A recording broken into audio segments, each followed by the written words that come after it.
శ్రీమాత్రే నమః. Jhansi trending shorts ఛానల్కు స్వాగతం. మీరు గనక మన ఛానల్ని మొదటిసారి చూస్తున్నట్లయితే ప్లీజ్ సబ్స్క్రైబ్ చేసుకోండి.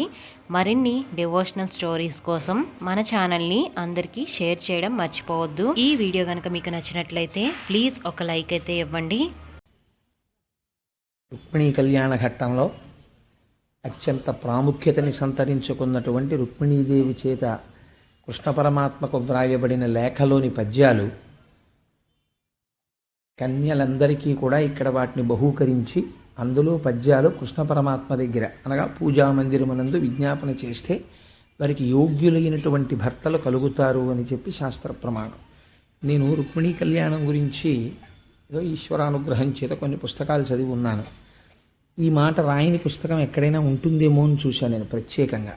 ఏ మహాపురుషుడు కూడా ఈ వాక్యాన్ని విడిచిపెట్టలేదు. రుక్మిణీ కళ్యాణం చదివితే ఖచ్చితంగా యోగ్యుడైన వరుడు కన్యకి వచ్చి తీరుతాడు. ఈ ప్రమాణం రాసి పోతనామాచ్యుల వారు రుక్మిణీ కళ్యాణ ఘట్టాన్ని ప్రారంభం చేస్తూ, వినుము విదర్భదేశమున వీరుడు కుండిన భర్త భీష్మకుండనొక దొడ్డరాజు కలడు. ఆతనికి ఊరు పుత్రులు అగ్రజుండన ఎడు రుక్మిణాబరగు వారందరకన్ కడగొట్టు చెల్లెలై మనుజవరేణ్య పుట్టినొక మానిని రుక్మిణి నా ప్రసిద్ధయై అని ప్రారంభం చేశారు. వినుము విదర్భదేశమున వీరుడు కుండిన భర్త భీష్మకుండనొక దొడ్డరాజు కలడు. ఆ విదర్భదేశానికి సంబంధించినటువంటి భీష్మకుడు అనేటటువంటి ఒక దొడ్డరాజు ఒక ఆయన ఉన్నారు. ఆయనకి 5 కుమారులు. 5 కుమారులలోనూ పెద్దవాడు రుక్మి. మిగిలినటువంటి వాళ్ళ పేర్లన్నీ కూడా రుక్మ సంబంధంగానే ఉంటాయి. అన్ని 5 పేర్లు రుక్మముతోనే పెట్టుకున్నాడు ఆయన. అందులో ఉన్నటువంటి అంతరార్థం ఏమి అన్నది నేను మీకు తర్వాత విజ్ఞాపన చేస్తాను. వాళ్ళ పేర్లు కూడా చాలా చిత్రంగా ఉంటాయి. రుక్మి, రుక్మ బాహువు, రుక్మ కేశుడు, రుక్మ నేత్రుడు, రుక్మ రథుడు అనే 5 పేర్లు వాళ్ళవి. ఈ 5 అన్నదమ్ములకి కడగొట్టు అంటే చిట్ట చివర ఒక ఆడపిల్ల జన్మించింది. ఆ ఆడపిల్ల రుక్మిణీదేవి. రుక్మిణ ఆ 5 వినుము విదర్భదేశమున వీరుడు కుండిన భర్త భీష్మకుండనొక దొడ్డరాజు కలడు. ఆతనికి ఊరు పుత్రులు అగ్రజుండన ఎడు రుక్మిణాబరగు వారందరకన్ కడగొట్టు చెల్లెలై మనుజవరేణ్య పుట్టినొక మానిని రుక్మిణి నా ప్రసిద్ధయై. రుక్మిణి అన్న పేరుతో ఆ ఆడపిల్ల పెరిగి పెద్దదవుతోంది. మనకి ఈశ్వర సంబంధమైన విషయంలో ఒక చిత్రమైన రహస్యం ఒకటి ఉంటుంది. శ్రీరమ సీతగాగ నిజసేవక బృందము వీరవైష్ణవాచార జనంబుగాగ విరజానది గౌతమిగాగ వికుంఠమున్నారయ భద్రశైల శిఖరాగ్రము కాగ వహించు చేతనోత్థారకుడైన విష్ణుడవు దశరథీ కరుణాపయోనిధి అంటారు గోపరాజు గారు. మనకి ఎప్పుడెప్పుడు భగవానుడు ఒక అవతారమును స్వీకరించి భూమండలం మీదకి వచ్చినా కూడా ఆయన్ని విడిచిపెట్టడానికి ఎట్టి పరిస్థితులలోనూ ఇష్టమును చూపించక ఆయన వెంట వచ్చేటటువంటిది ఆయన యొక్క శక్తి స్వరూపము. అసలు ఇంకా యథార్థంగా మాట్లాడాలంటే ఆవిడ వస్తే తప్ప పూర్ణత్వం ఉండదు. ఆవిడ వచ్చి పక్కన చేరితేనే అవతార ప్రయోజనం పూర్తవుతుంది. లేకపోతే శక్తి సహితుడు కాకపోతే దానికి ఒక పరిపూర్ణత్వం ఉండదు, ఉపాసన సిద్ధి ఉండదు. ఉపాసన చెయ్యాలి అంటే శక్తి సహితుడైనటువంటి పరమాత్మని మాత్రమే ఉపాసన చేస్తాం. ఒక్క రామచంద్రమూర్తిని ఉపాసన చెయ్యరు. సీతారాముల్ని ఉపాసన చేస్తారు, అలాగే పార్వతీ పరమేశ్వరుల్ని. అందుకని ఆ అమ్మవారు కూడా వచ్చి కలవాలి, కలిస్తేనే అవతార ప్రయోజనం పూర్తవుతుంది. పైగా ఆయన మొర ఆలకించగలిగినటువంటి దయాళు అయి ఉంటాడు. ఎందుకంటే అమ్మవారి యొక్క స్వరూపం అంటే ఆవిడ కేవలం శక్తియే కాదు, ఆవిడ దయాశాలి, అపారమైన కారుణ్యమూర్తి. మీరు లక్ష్మీ కళ్యాణంలో విన్నారు, ఆవిడ ప్రత్యేకం తనంత తానుగా అడిగింది, స్వామి నీ గుండెలలో నాకు స్థానము కావాలి అని అడిగింది. గుండెలలో స్థానం కావాలి అని అడగడంలో ఉన్న రహస్యం మీకు ఆ రోజున నేను చెప్పాను. గుండెల్లో స్థానం కావాలి అంటే కారుణ్యమూర్తి అయి ఉంటుంది. ఎందుకంటే స్థితికారకుడై అపారమైనటువంటి శక్తియుతుడైనటువంటి పరమాత్మ ఆయన చేసినటువంటి కర్మకి ఫలితాన్ని ఇచ్చేటప్పుడు ఎప్పుడూ ఘోరరూపుడిగా, ఏమాత్రమూ కూడా కొంచెం కూడా ఆదరణ లేకుండా చండశాసకుడై ఉన్నాడు అనుకోండి, అటువంటి పరమాత్మని మనం ఉపాసన చెయ్యలేము. అమ్మవారు కారుణ్యమూర్తి అయి ఉంటే అయ్యో పిల్లలు కాకపోతే తప్పులు ఎవరు చేస్తారండి? తప్పులు చేసిన చోటే మీ యొక్క గొప్పతనం ఆవిష్కృతం అవుతుంది. తప్పులు అసలు ఎవరూ చేయలేదనుకోండి పిల్లలు ప్రపంచంలో, అసలు అందరూ మహాభాగవతులే అనుకోండి, అందరూ మహాజ్ఞానులే అనుకోండి, ఇంక అసలు ఈశ్వరుడి అస్తిత్వం గొప్పతనం ఎక్కడుందండి?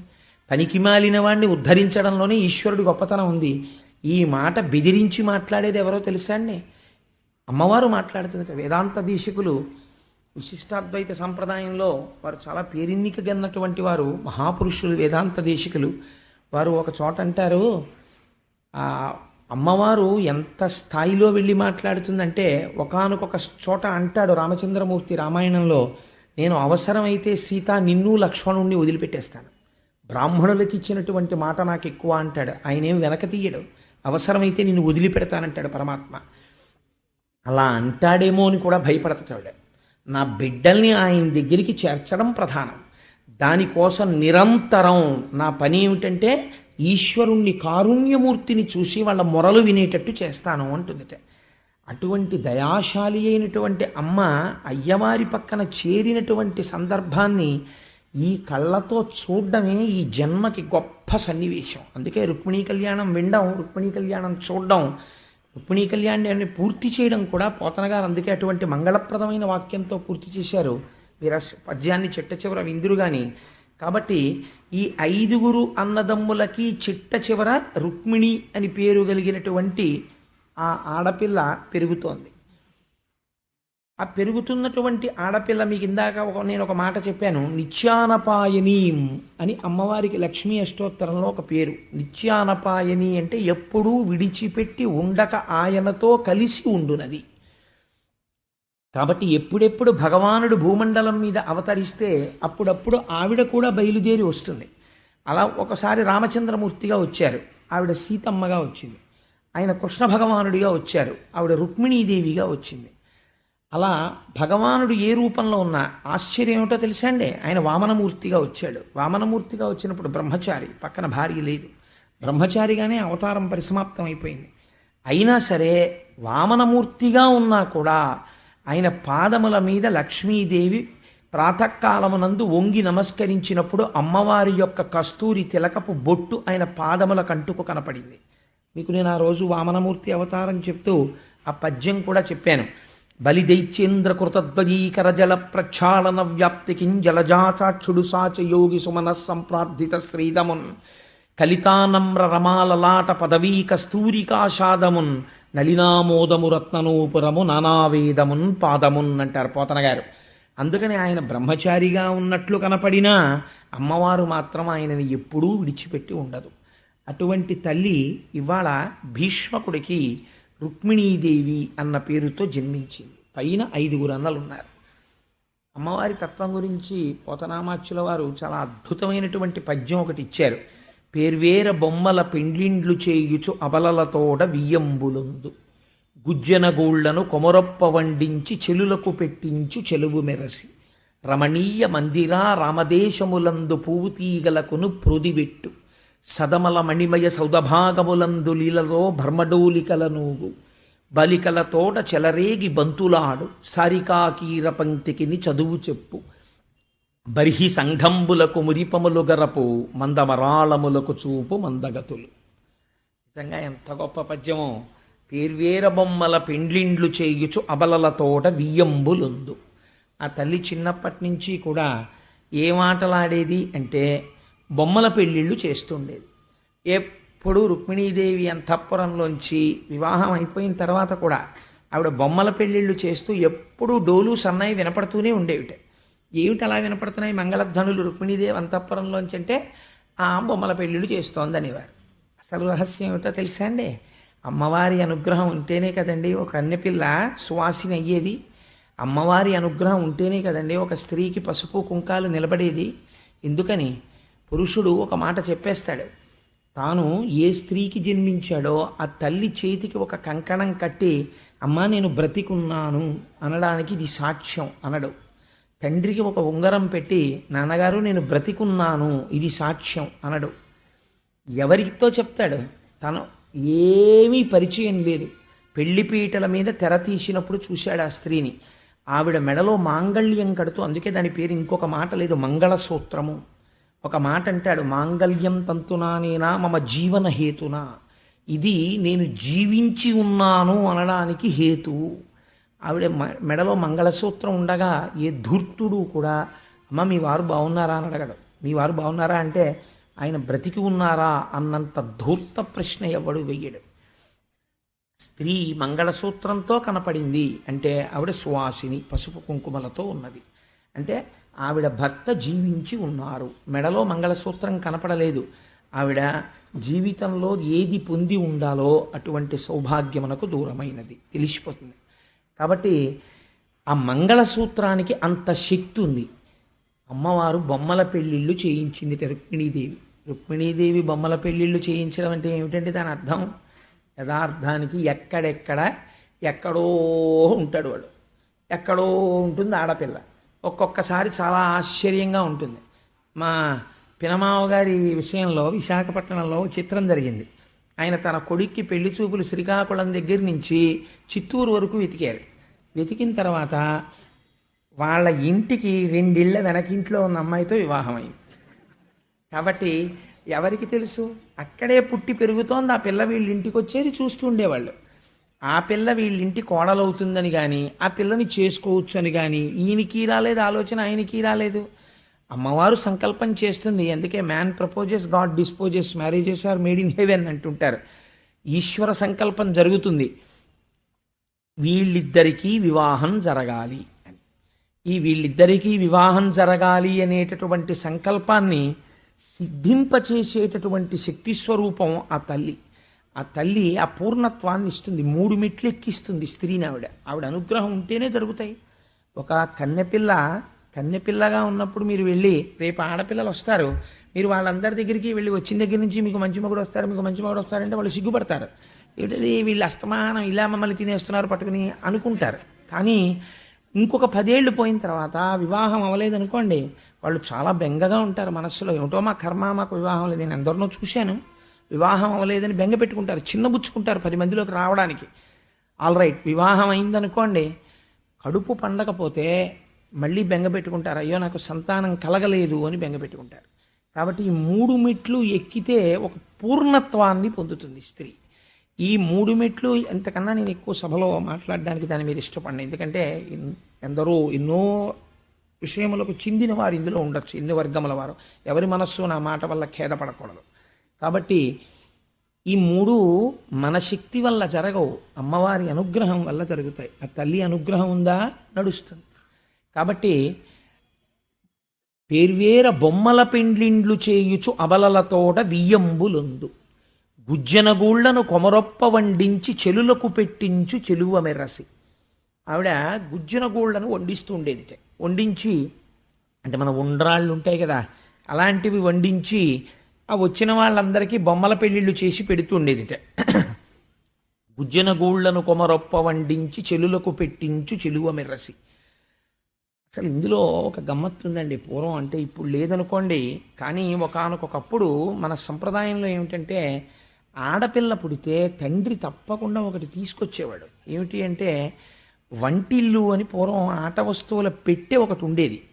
అందులో చిన్న మూకుడు, ఓ పొయ్యి, ఇంతంత పుల్లలు, ఇంతంత గరిట్లు, పాత్ర సామాను అన్నీ ఉండేవి. పిల్లలు కూడా ఏమడిగేవారంటే, నాన్నగారండి నాకు ఇంటి సామాను కొనిపెట్టరా అని అడిగేవారు. ఏ విజయవాడ కనకదుర్గమ్మ గుడికో వెడితే ఆడపిల్లకి ఇంటి సామాను కొనిస్తే వాళ్ళు ఏమాడుకునేవారంటే, 4 ఆడపిల్లలు కలిస్తే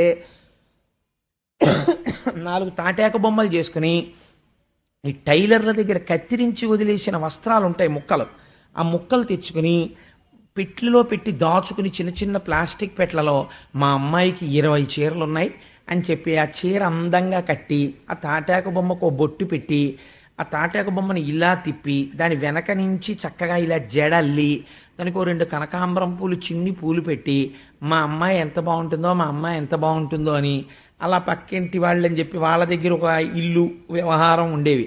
వాళ్ళ అబ్బాయిని వీళ్ళు పెళ్లి చేసుకున్నట్టు నిన్నను ఇంట్లో చేసిన జంతికలు కొన్ని దాచుకునేవారు. తర్వాత రోజు ఈ బొమ్మల పెళ్ళిళ్ళలో తినడానికి, మా బియ్యాలారు వస్తున్నారు ఇవాళ మా ఇంటికి మా అల్లుడు వస్తున్నాడని చెప్పి అది తినండి అని చెప్పి ఆ చిన్ని పళ్ళాల్లో జంతిక ముక్కలు వేసి పెడితే వీళ్ళు డాబు చేసేవారు, కొంచెం జంతిక ముక్కలు తినేవారు. ఏదో దెబ్బలాట వచ్చేది, పెద్దవాళ్ళ దగ్గరికి వెళ్ళారు, అలా మీరు కలిసి ఉండాలి, అలా దెబ్బలాడుకోకూడదు, జంతికలు చదువుకోండి అనేవారు పెద్దవారు. కాబట్టి చిన్నతనం నుంచే ఒక అందమైన కుటుంబ వ్యవస్థ, కుటుంబ జీవనం, ఆడపిల్ల అంటే ఇంటినంతటినీ చక్కగా సముదాయించగలిగిన శక్తి, ఒక ఓర్పు, ఒక మాటకి తొందరపడిపోయి తిరిగి 10 మాటలు అనకపోవడం, ఇలాంటి లక్షణాలు సంస్కృతిలో ప్రోధి చేసేవారు. కాబట్టి ఆటయందు కూడా అంత సంస్కారాన్ని నిక్షేపించేవారు. అసలు ఇప్పుడు మీరు ఏ కొట్టుకైనా వెళ్ళి ఇంటి బొమ్మ ఉందా అని అడిగారు అనుకోండి, పిచ్చాన్ని చూసినట్టు చూస్తారు. వీడు ఇంకా ఏ లోకంలో ఉన్నాడు, ఏ కాలంలో ఉన్నాడు, ఇంకా ఇళ్ల బొమ్మలును ఆ పొయ్యిల బొమ్మలు ఇవి ఎవరు ఆడుతున్నారు సార్ ఇంకాను అని అడుగుతారు. ఇప్పుడు అసలు లేవు. అంటే ఇవాళ సంస్కృతి ఇలా నాశనం అయిపోవడానికి కారణం అది. మన ఆటలు ఏది పెట్టినా పనికి మాలిన ఆటలు పెట్టడం మన వాళ్ళకి తెలియదు. మన వాళ్ళు ఏ ఆట ఆడినా ఆట యందు కూడా సంస్కృతి. పిల్లలందరూ కూర్చుంటే పరమపద సోపాన పటము అంతే వాళ్ళు ఆడుకున్నది. అనేక మంది దేవతల్లో తిరుగుతున్నాడు కదా అని చెప్పేసి వాడు ఆ దేవతల్లోనే తిరుగుతున్నాడు అనుకోండి, మధ్యలో ఒక విరాట్ స్వరూపం ఉండేది, వాడు 2 దేవతల వెనకాల ఉండేవాడు, 3 పడలేదనుకోండి, పడకపోతే ఈ దేవతల్ని దాటి వెళ్ళిపోయి మళ్ళీ తిరిగి రావాలి అట్నుంచి. కేవలం దేవతా స్వరూపాన్ని పొందితే అది మోక్షం కాదు. ఎప్పటికీ అంటే ఎంత గొప్ప మాటలు మాట్లాడేవారండి. వాడు ఆఖరికి 2 పడేది, అయితే 3 పడేది, పడితే పరబ్రహ్మం దగ్గరికి వచ్చి ఆగిపోయాడు. అమ్మయ్యా నేను పండిపోయాననేవాడు. పండిపోవడం ఏంటంటే పంటలు వేసుకుంటున్నామనేవారు. ఇలా అందరూ వేస్తే వీడు ఒక్కడే ఇలా అంటే వీడు పండిపోయాడనేవారు, వీడిని వదిలేయండి అనేవారు. పండిపోయాడంటే వాడు జ్ఞానసిద్ధి పొందాడు అని. ఆటలో మాటలో సంస్కృతి ఈశ్వరానుసంబంధము అంత చక్కగా కలిపి నడిపేవారు. ఈశ్వరుణ్ణి పక్కన పెట్టి ఆట కూడా ఉండేది కాదు. ఇవాళ ఏదైనా చెయ్యొచ్చు, ఈశ్వర సంబంధం మాత్రం ఉండదు. ఇలా చూపించిన సంబంధాలే ఉంటాయి. ఇంత వెర్రి సంస్కృతి పెరిగిపోయింది కాబట్టే దేశం ఇలా నశించిపోయింది. రోజు రోజుకి ఇంత అభద్రతాభావం పెరిగిపోవడానికి కారణం దీనివల్లే వస్తుంది. కాబట్టి అసలు మన మతం అనేటటువంటిది వ్యాప్తి చెందాలి అంటే నాకు అనిపిస్తుంది, నేను ఒక పరమ సత్యం చెప్తున్నాను ఇవాళ, రాబోయేటటువంటి రోజుల్లో సనాతన ధర్మమును నిలబెట్టగలిగిన వారెవరు? ఎవ్వరూ కాదు. మేము ఎంతంత గొప్పగా మత ప్రచారానికే ఉన్నామని చెప్పుకున్నవాడు కూడా అది చెయ్యలేడు. మరి ఎవరు చేయగలరు? ఆడవాళ్ళొక్కరే చేయగలరు. ఎందుకు చేయగలరు? 1000 మంది బయట 1000 మాటలు చెప్పనివ్వండి, పిల్లడు నమ్మడు. అమ్మ ఏది చెప్పిందో అది నమ్ముతాడు వాడు. నాన్న వాళ్ళు నీ చేతిలో ఏదో పెడతారు, తీసుకో, నిన్నేదో చదవమంటారు, చదువు, కానీ నీ స్వామిని నువ్వు మర్చిపోకు. నువ్వు లోపల మన సనాతన ధర్మమును, మన మతాన్ని, మన వైభవాన్ని నువ్వు మర్చిపోకుండా ఉండు అని తల్లి బిడ్డడికి చెప్పడం వచ్చిన నాడు మన సనాతన ధర్మమునకు ఎదురు ఉండదు. దాన్ని నిలబెట్టగలిగినది తల్లి ఒక్కతే. అందుకే మళ్ళీ ఎప్పుడైతే మనం పెళ్లి కాని ఆడపిల్లల్ని, యుక్త వయస్సులో ఉన్న వాళ్ళని, గృహిణుల్ని గౌరవించి వాళ్ళకి మర్యాద ఇచ్చి వాళ్ళ చేత పిల్లలకి చెప్పడం నేర్పిస్తామో అప్పుడు మాత్రమే సనాతన ధర్మం నిలబడగలుగుతుంది. అది నా విశ్వాసం. కాబట్టి ఆవిడ ఆడుకున్నా కూడా రుక్మిణీదేవి ఎంత అందమైన ఆట ఆడిందో చూడండి. గుజ్జనగూళ్లను కొమరొప్ప వండించి చెలులకు పెట్టించు చెలువ మెరసి, తనొక్కత్తి వండుకు తినడం గృహిణికి ఉండవలసిన లక్షణం కాదు. ఆడపిల్ల ఓ ఇంట్లో 2 ఉంటే భార్య భర్త పూర్వం 2కి అని బజ్జీలు వేసుకునేవారు కాదు. ఎందుకైనా మంచిదో 4గురికి వేయండి, 2 అరటికాయలు తీసుకురండి అనేవారు. ఎందుకే మన 2మే కదా ఉన్నాం, ఒక అరటికాయ తెస్తే 6 అరటికాయ బజ్జీలును 6 అరటికాయ కూర చాలదా అంటే ఎవరైనా వస్తే ఆ టైంకి, అంటే ఎవరైనా వస్తే వాళ్ళకి పెట్టి మనం తినాలి తప్ప వాళ్ళు వచ్చేటప్పటికి వంటింటి తలుపేసేయడం, ఈ బజ్జీలు తీసుకెళ్ళిపోయి ఓ గిన్నెడుగుని పెట్టేయడం, వాళ్ళు ఎప్పుడు వెళ్ళిపోతే అప్పుడు తిందాం అనుకోవడం, ఈ సంస్కృతి ఎక్కడ ఉండాలండి? ఇలా పెట్టడం అన్నది ఇంట్లో ఎలా వస్తుంది? ఆడదాని నుంచి వస్తుంది. ఒరే మనం అలా వండుకోకూడదు నాన్న, గబుక్కున ఎవరైనా రావచ్చు, 4గురం కలిసి తినాలి. తల్లి వండుతోంది అనుకోండి, తల్లి దగ్గర నుంచి కొడుకు వస్తుంది, కొడుకు దగ్గర నుంచి కోడలు కెడుతుంది, కోడల దగ్గర నుంచి మనవల కెడుతుంది. గుజ్జనగూళ్లను కొమరొప్ప వండించి చెలులకు పెట్టించు చెలువ మెరసి, ఎప్పుడో రుక్మిణీదేవి వండి పెట్టిందండి నేను పురాణం చెప్పాను అనుకోండి, మీకు నాకు ఏమిటి ఉపయోగం? మీరు అందులో you should draw inspiration for the present days context. ఇవాల్టి రోజు ఉన్న సందర్భానికి, సమాజానికి ఉపయోగపడే స్ఫూర్తిని మీరు పొందగలిగి ఉండాలి. కాబట్టి గుజ్జనగూళ్లను కొమరొప్ప వండించి చెలులకు పెట్టించు చెలువ మెరసి రమణీయ మందిరా రామదేశములందు పువ్వు తీగలకును ప్రోదివెట్టు. ఆ తల్లి ఆడవాళ్ళు చేసేటటువంటి పనులు పరమ సౌకుమార్యంతో కూడుకున్నవై ఉంటాయి.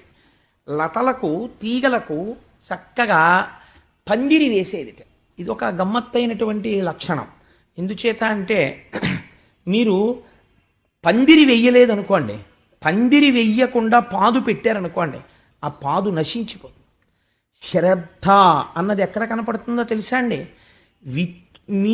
నీరు విత్తు పెట్టి నీరు పోయవద్దు. అదేమిటండి విత్తనం పెట్టి నీరు పోయకపోవడం ఏంటి? నీరు పోసి విత్తనం పెట్టు, లేకపోతే ఆ విత్తనాలు ఎండిపోతాయి. కాబట్టి ముందు నీరు పోసి తర్వాత విత్తనం పెట్టు. విత్తు పోసి నీరు పెట్టవద్దు, నీరు పోసి విత్తు పెట్టు. అలాగే మొక్క వేసి పందిరి వేయవద్దు. నువ్వు మల్లెతీగ కొంచెం పెరుగుతుండగా పందిరేద్దాం అనకు. మల్లె మొక్క పాతుతుండగానే ముందు పందిరి. అది అల్లుకోవడానికి అవకాశం ఉంటుంది. లేకపోతే నువ్వేదో పని మీద వెళ్ళిపోతావు, ఆ పందిరి అల్లుకోవడానికి అవకాశం లేక పాడైపోతుంది. కాబట్టి ఇది ముందు చూపు, ఇది భద్రతాభావం, ఇది లోకానికి కావలసినటువంటి ఆలంబనాన్ని ఇవ్వడంలో అమ్మవారి అనుగ్రహం. కాబట్టి బాహ్యమునందు చాలా లాలిత్యముతో కూడిన సౌకుమార్యముతో కూడినటువంటి పనిని చెయ్యడం, చక్కగా అంతఃపురంలో చక్కటి తీగల్ని పెంచి పెద్ద చెయ్యడం. కాబట్టి రమణీయ మందిరా రామదేశములందు పువ్వు తీగలకును ప్రోదివెట్టు సదమల మణిమయ సౌదభాగములందు లీలతో భర్మడోలికల నూగు. అమ్మవారికి చాలా ఇష్టమైనటువంటి విషయాల్లో ఇదొకటి. ఆవిడ ఎప్పుడు ఊయలలు ఊగుతూ ఉంటుంది. సహజం కదా, నేను తరచూ చెప్తూ ఉంటాను. అన్నమాచార్య స్వామి వారు దెప్పి పొడిచారు. అలల చెంచలమైన ఆత్మలందుండని కలవాటు చేసని ఉయ్యాల. అమ్మవారికి స్వామితో కలిసి ఊంజల్ సేవని పొందడం అంటే ఆవిడికి చాలా ప్రీతిపాత్రమైనటువంటి సేవ.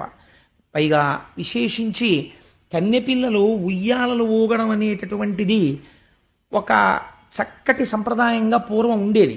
అందుకే ఒక ఉండ్రాళ్ల తద్ది వచ్చిందనుకోండి, ఒక అట్ల తద్ది వచ్చిందనుకోండి, పెద్ద పెద్ద చెట్లకి ఉయ్యాలలు వేసేవారు. వేస్తే ఈ ఆడపిల్లలందరూ ఊయలలు ఊగుతూ ఉండేవారు. ఎందుచేత అంటే వాళ్ళకి శరీరానికి ఒక మంచి వ్యాయామం ఉండాలి. ఆ ఊయలు ఊగేటప్పుడు పెద్ద పెద్ద ఊగులు ఊగుతూ కాళ్ళు భూమికి తాటించి పైకి లేచి చేతులు ఇలా పట్టుకుని ఇలా వంగిపోయి కాళ్ళు నిటారుగా పెట్టి ఆ ఊగుతూ ఉండడంలో ఒక గొప్ప వ్యాయామం, దృష్టి కేంద్రీకరణ, జారిపోకుండా ఉండడం, ఒక నిలబడగలిగినటువంటి స్థితి, ఇవన్నీ అలవాటయ్యేవి. ఎదర వాళ్ళు ఈ సృష్టిని పెంచవలసి ఉంటుంది. ఆ సృష్టిని పెంచవలసినటువంటి సమయంలో కావలసినటువంటి శరీర దారుఢ్యం అప్పేది. మానసికోల్లాసం పొందేవారు. ఆ ఊయల ఊగడంలో ఎంత మనస్సుకు ఆనందమో, ఎంత మనస్సు ఆనందమైతే అంత ఆరోగ్యం మనస్సుకు ఉంటుంది. ఎంత ఆరోగ్యవంతమైన మనస్సు దేహం అంత గొప్ప గర్భాలయం అవుతుంది బిడ్డలకి. కాబట్టి రమణీయ మందిరా రామదేశములందు పువ్వు తీగలకును ప్రోదివెట్టు సదమలమణిమయ సౌదభాగములందు లీలతో భర్మడోలికల నూగు సారికాకీర పంక్తికిని చదువు చెప్పు బర్హి సంఘంబులకు మురిపములు గరపు మందమరాళములకు చూపు మందగతులు. ఆ తల్లి చిలుకలకి పలుకులు నేర్పుతుండేది. ఒక అందమైనటువంటి ప్రక్రియ. ఆ చిలుకల్ని, రామచిలుకల్ని తీసుకొచ్చి వాటికి ఒక మంచి మాటలు నేర్పితే అవి మంచి మాట మాట్లాడతాయి. ఒక చోట ఒక అద్భుతమైనటువంటి మాట చెప్తారు. వెనకటికి ఒక ఆయన 2 చిలుకలు కలిపి అమ్ముతున్నాడు. ఒక చిలక 10,000, ఒక చిలక 10 రూపాయలు. కానీ 2 ఒక్కలా ఉంటాయి. కానీ 2 చిలకల్ని విడివిడిగా అమ్మను, 2 చిలకల్ని కలిపి పుచ్చుకోవాలంటున్నాడు. అందరూ నీ మొహం ఇచ్చా 10 రూపాయల చిలక కొనుక్కుంటాం ఇవ్వమంటే అలా ఇవ్వననేవాడు. ఇవి 2 చిలకలు కూడా తెల్లవారకట్టే మాట్లాడతాయి. ఈ 2 చిలకలు తెల్లవారకట్ట మాట్లాడతాయి, మీరు విందురు కానీ 10,000 10 రూపాయలు ఇస్తే 2 చిలకలు ఇస్తా. 10 రూపాయలకు ఓ చిలకని ఇవ్వను, 10,000కు ఓ చిలకని ఇవ్వను, 2 చిలకలు కొనుక్కోవాలనేవాడు. వీడికి ఏం పిచ్చా వెర్రా అని వెళ్ళిపోతున్నారు. రాజుగారు మారువేషంలో పెడుతున్నాడు. ఇందులో ఏదో గమ్మత్తుండి ఉండాలి అని 2 చిలకలు కొనుక్కున్నాడు. కొనుక్కొని మొట్టమొదటి రోజు 10,000 రూపాయల చిలక, ఇప్పుడు ఎక్కువ పెట్టి కొనుక్కున్న దాని మీద మోజు ఉంటుంది కదండి, దాన్ని అంతఃపురంలో తను పడుకున్న శయనాగారంలో తగిలించుకున్నాడు. ఏమంటుందో చూద్దాం, 10,000 రూపాయలు పెట్టి కొన్నాను కదా అనుకున్నాడు. అనుకుంటే తెల్లవారుజామున రాజు ఇంకా నిద్రలో ఉండగా 3-4 మధ్యలో ఆ చిలక కౌసల్యా సుప్రజా రామ పూర్వా సంధ్యా ప్రవర్తతే అంటోంది అని సుప్రభాతం పాడుతోంది. రాజుకి తెలివచ్చింది. అబ్బా ఎంత బాగా పాడుతోందిరా చిలక అని పరమోల్లాసంతో లేచాడు. ఆ రోజంతా వ్యవహారాలు చాలా బాగా చక్కబెట్టగలిగాడు. ఆ సుప్రభాతంతో లేచాడు. మరునాడు 10 రూపాయల చిలకను తగిలించండి రా అన్నాడు. 10 రూపాయల చిలకను తగిలించారు. అది నీ మొహం ఏడ్చా దుర్మార్గుడా, దున్నపోతులా నిద్రపోతున్నావు అంటోంది. రాజుకి తెలివచ్చింది. మహాగ్రహం పొందాడు. వంది మాగది మొదలైన వాళ్ళ స్తోత్రంతో లేవడం అలవాటు పడినవాడు ఈ దిక్కుమాలిన చిలక దీన్ని తీసుకెళ్ళి పీక కోశాతల పారేయండి, దీన్ని నమ్మిన వాడిని తీసుకురండి అన్నాడు. అంటే ఈయన వెళ్ళి వాళ్ళని తీసుకొచ్చాడు. తీసుకొస్తే ఆయన అడిగాడు, నువ్వు ఎందుకు అమ్మేవరా ఈ చిలకని, నాకు అర్థం కాలేదన్నాడు. మహారాజా ఇది తెలియాలని అమ్ముతున్నాను రెండూ కలిపి. ఎందుకో తెలుసా, రెండూ చిలకలే, రెండింటిది ఒకే ఉపాధి, రెండూ చిలుక సంతానమే. ఒక చిలుక చిన్నతనంలో ఒక మహాభాగవతుల యొక్క ఇంటిలో చేరి వాళ్ళ దగ్గర పెరిగింది. వాళ్ళెప్పుడు భగవత్ సంబంధమైన మాటలే పలికారు. ఈ చిలుకకి ఇది వచ్చాయి. ఇంకొక చిలక ఒక భయంకరమైన సంస్కృతి కలిగిన వాడి దగ్గర పెరిగింది. వాడి మాటలే దానికి వచ్చాయి. చిలుక పలుకుతోంది ఇంట్లో అంటే చిలుక కాదు పలుకుతున్నది, ఇంట్లో వాళ్ళ సంస్కారం చెప్తుంది. మీరు ఒకరి ఇంటికి వెళ్ళినప్పుడు ఇంట్లో ఉన్న ఫోటోలు ఇంటి అయిన సంస్కృతి చెప్పేస్తాయి కదా. అమ్మవారు చిలుకలకి పలుకులు నేర్పుతోంది అంటే అమ్మవారి చేత పలుకులు నేర్పబడిన చిలుక ఎటువంటివి నేర్పబడితే వ్యాస భగవానుడు పోతన గారు రాస్తారు. కాబట్టి ఆ సంస్కృతి నేర్చుకోవాలి. అమ్మవారు ఎంత లాలిత్యంతో కూడిన పనులు చేసిందో, ఎంత అందమైన పనులు చేసిందో. బర్హిసంఘములకు మురిపములు గరపు మందమరాళములకు చూపు మందగతులు. బాబా ఈ పద్యం ఇలా తీసేసుకునేట్టుంది సమయాన్ని అంతటినేని. అందుకని ఆవిడ హంసలకి నడకలు నేర్పేది. నిజమే, మనం మహాజ్ఞానులైన వాళ్ళని పిలిస్తే పరమహంస పరివ్రాజకాచార్య అని పిలుస్తూ ఉంటాం. పరమహంస అంటే జగత్తుని విడిచిపెట్టి బ్రహ్మమును చూడగలిగినటువంటి వాడు, నీటిని విడిచిపెట్టి పాలని స్వీకరించగలిగినది హంస. వాళ్ళు తమ ఊపిరిలో నిరంతరము అమ్మవారి పాదములకు ఉండేటటువంటి మంజీరముల సవ్వడిని వింటూ ఉంటారు. కాబట్టి అమ్మవారి నడకలు హంసలకు నడకని నేర్పుతాయి. అందుకని ఆ అమ్మవారి నడక హంసలకి నడక నేర్పింది అని, అటువంటి నడక కలిగినటువంటి తల్లి అని ఆ రుక్మిణీదేవి యొక్క సౌశీల్యాన్ని వర్ణన చేశారు. ఇటువంటి తల్లి శ్రీకృష్ణ భగవాను వివాహం చేసుకోవాలి అని మనస్సునందు నిర్ణయం తీసుకుంది.